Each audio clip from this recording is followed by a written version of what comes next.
Hello there and welcome to Center Stage.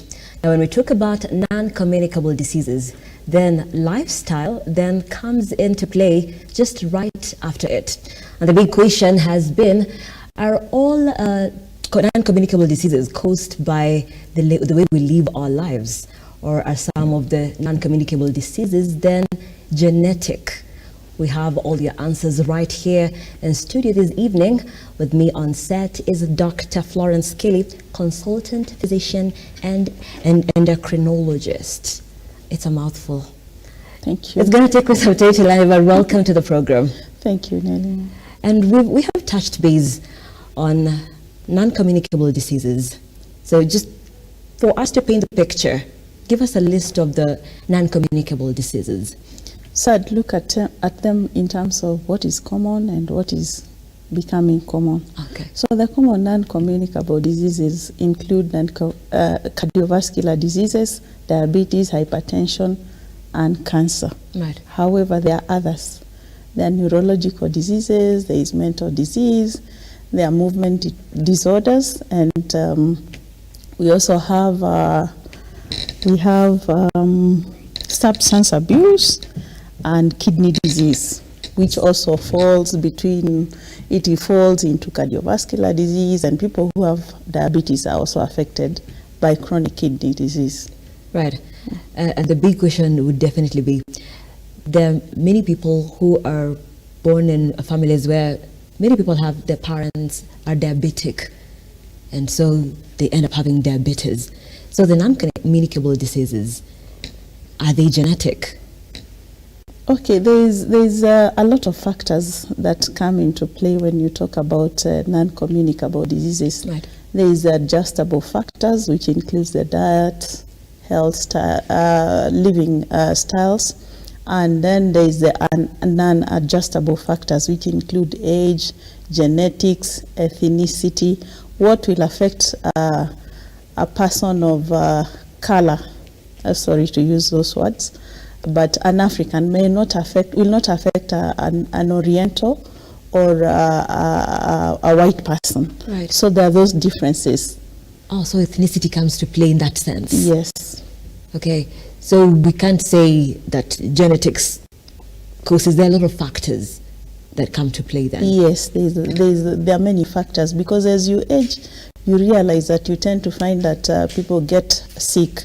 They develop diabetes, they become hypertensive, they may develop cancers, and they also get these dementias and other neurological disorders. But some of the factors that lead to diseases can be modified. Right. Yes. And we'll be coming to that. Now, COVID-19 yes. In 2020 then brought a lot of things into focus. There are many people who didn't know they had hypertension, diabetes, until they were diagnosed with COVID-19. So the diagnosis, how can people get screened perhaps, or are there any signs for these non-communicable diseases? Okay, so the biggest sign of non-communicable diseases is weight. You see, at least you see weight. Weight that you see pretty clearly. You see it very clearly. Then there are other factors that are invisible, as it were, such as ethnicity and genetics. Genetics, you cannot tell what is going to happen to you. Sometimes you are the first person to develop this non-communicable disease in the family, and then it progresses. Yeah.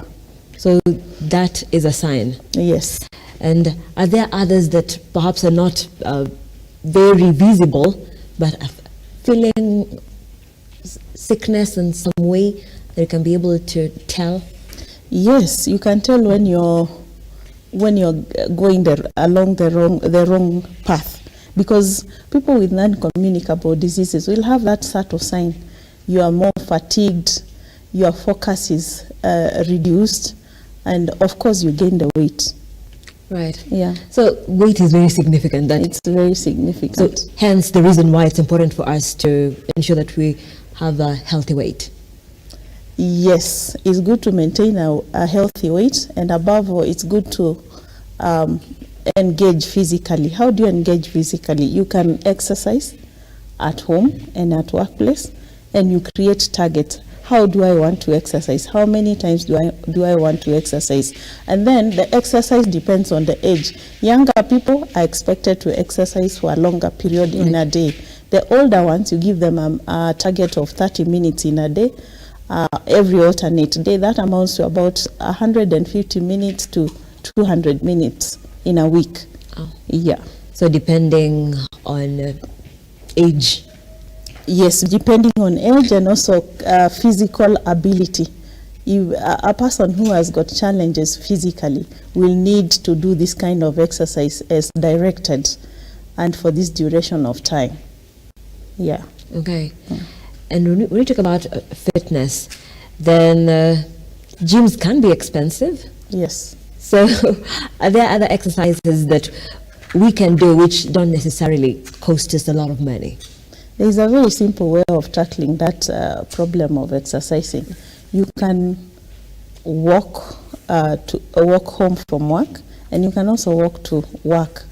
Maybe walking to work may be difficult because you want to arrive when you are decent and less sweaty. You're fresh. Yes, but while you're at work, you can also exercise. Right. Don't just develop the habit of sitting down the whole day. It has been demonstrated that when you sit for more than 1 hour, you are equivalent to a smoker. Whoa. Yes. Your cardiovascular risk increases just like that of someone who is smoking. And imagine you are not enjoying the cigarette. let me just put in quotes, you are not enjoying the puff, and you have similar risk to somebody who smokes. Right. Yeah. So movement is very essential. It is very key. Okay. And diet. Because when we're talking about weight, then our diet plays a major role. Yes. That is also actually the two things that we always advise, or one thing that we always advise for anyone that is being treated for a long-term disease and a non-communicable disease is lifestyle adjustment. And what do I mean by that? If you are not physically active, you have to put an effort to some form of activity. And if you are active, maybe you can increase the amount of time or the number of days and then adjust the diet. There is so much that has changed in the diets, including the way we cook. We deep fry, we cook in high heat. That alters the molecular structure of the food. Yeah. And we it put the noodles affects- in water, cover it, and it's ready. Yes. Yeah. And so that it boils down to inflammation. Those activities, physical inactivity and poor diets increase inflammation, and that is how you end up developing non-communicable diseases. Right. Okay. And there are many people who are, we call them skinny obese. So someone could be having high cholesterol levels, but they have a very skinny frame. So sometimes if you don't put on weight, then you're not sure if you're at risk of some other diseases. In this instance, what's your take? So it's true that they are skinny obese. You call them skinny obese. Yeah. Okay, what we see is that they are skinny, but their genetics come into play. Right. Some skinny people will not tolerate cholesterol, and they also have a tendency to be in the inflammatory state. Right. So they will develop some of these diseases, hypertension, diabetes. They are harder to treat because they must be on treatment. While the ones that develop these diseases because of physical inactivity and poor diet, you can modify, you can revert to normality as much as possible, or near normal. Let me call it near normal, because as long as you've not proved what the genetics of the person are, then we still have that risk of genes and age, depending on when the disease is presenting. But you can modify. Right. Yes. And you know, the conversation of eating right, Yes. it has been there. We keep talking about it, but how can people now get to do it practically? And just say, how can people get to a place where they'll make that choice and say, I'd rather go for the salad over the ice cream? It is simple, because what you need to do is look at what grandma and grandpa did, and they lived long. The reason why they lived long is not because they are lucky or they are just lucky. They are not okay. There is that bit of good genes and other factors that can also lead to longevity of life. But let's look back at how they lived. They ate better. They walked long distances. I've heard of stories of people who walked from Nairobi to Kangundo, Nairobi to Machakos, Nairobi to Naivasha. And that brings now the point of metabolic memory, whereby the cells remember what happened to me when at 18 years, at 20 years, what happened to my body, what happened to the body that I'm housed in. Right. And the response can be very deleterious. Right. Yes. So when we say you are what you eat, that is totally and completely true. You are what you eat, and you are how active you are. Yes, because as I said earlier, if you sit for more than 1 hour, you are increasing your cardiovascular risk. What is that risk? You are increasing the risk of experiencing heart attack, developing hypertension, or even a stroke. And nowadays we are seeing younger and younger persons having hypertension and having strokes. Right. Yeah. And as we're talking about diet, when we say a good diet, a clean diet, but what does this really look like? So a clean diet is, in simple terms, is a diet that consists of vegetables, preferably the greeny leafy vegetables that are grown in a suitable environment, not with sewage water, not adulterated, Right. as near natural as possible. Then a portion of starch, a portion of protein. You can use your hands. The hands are a measure. The vegetables can be this. You can keep increasing the vegetables. Okay. Okay. Mm-hmm. And then the portion of starch is, you can use your palm. Okay. And the thickness, that is a portion of starch. So this is the amount of starch that I should be eating. Yes. Okay. And then the portion of protein. Ah. Yeah. Okay. So these are the veggies. Yes. This is the carbohydrates, Yes. and this is the protein. Yes. Okay. So anytime, some people can eat food that is healthy, but the portions are different. So portions do count. Yes, they count a lot, because if you sit down to eat one chapati, we've already exceeded our palm size. So we're supposed to eat one chapati. And we will tend to fold it to fit that size. Right. Yeah, so that is wrong. If I was to give you the measure of amounts of starch that we need to take per meal, it's very little. It's about 30 to 40 grams. That's very small. And also, what contributes to how we consume our food, as well as how we've grown up. We had full plates every time when we had to finish. So there's this unlearning. How can you say, okay, you get a helping of rice that is this much, and you look at it and you're sure, I'm not going to be full. So you're so scared of being hungry later that you have to add more. How can we get used to the healthy portions? Now, that time when we used to be given hearty portions, and some people actually need to be given the hearty portions, like the people who are in construction, the people who are doing chores at home, Depending. Going to the shamba, the people who are walking. Yeah, the portions vary depending on the physical engagement that one is engaged in. So now, the physical bit of looking at your portion and thinking you're not going to be full is just something that we must outlive. And remember that time we didn't have phones whereby you just sit down and then you're just looking at TikTok True. and Facebook, and you can spend 5 hours on social media, and that's the next meal time. Because if you eat at maybe 5 hours down the line, will be around midday 1. And that's when you need another meal. What will you have done?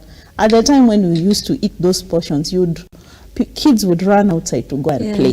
That People energy would is be used. walking to the market. We have got transport now. We have borders that will carry us to the next step. We are not walking. Right. Yeah. Okay. And one other thing that you mentioned, tobacco use. Yes. So substance abuse, which is very prevalent, and especially among young people in campus. And it's a norm, Yes. basically. Yes. How do we get to the young people and give them this information and tell them it's time to turn things around. Yes. This is what they know. This is what's cool. They hang out, and this is what they do. One thing one thing I like about the current generation is that they listen and they confront and they love the truth. So what they are lacking is the right information. There is a lot of information, but the right information, and the government is also engaged. Earlier on in the news, I listened to the Minister of Internal Security talking about shisha and substances that are going to be banned. Now, about tobacco, there are many ways you can consume tobacco. You can smoke it, you can do it in shisha, and can I shock you by telling you that the youngsters are now using tobacco that is ground like in a homestead, not in a factory, into their mouth, and that contains a lot of substances that. So it's not even processed like it's not in the processed. factories. Yeah, it's not quantifiable. We don't know what they are taking, and when you take tobacco and the related substances, cannabis, alcohol, they do induce inflammation, and this contributes to developing non-communicable diseases. Right, and there's also this narrative that you get to live once, you only live once. That can sometimes be very common among young people.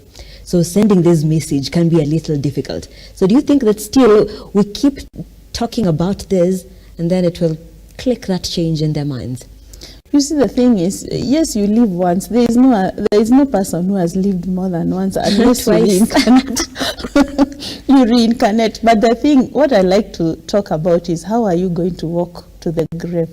Are you going to walk when you are shattered and destroyed and in pain, other than being fortified? You can walk beautifully. You can walk there without disease. You can walk there without excess weight. You can walk there beautifully, and you will enjoy your life. What is the essence of ailing, having to use medication during your productive years, when you have the money to be able to travel, to buy whatever you want, yet you're spending money on diseases? Right. Yeah.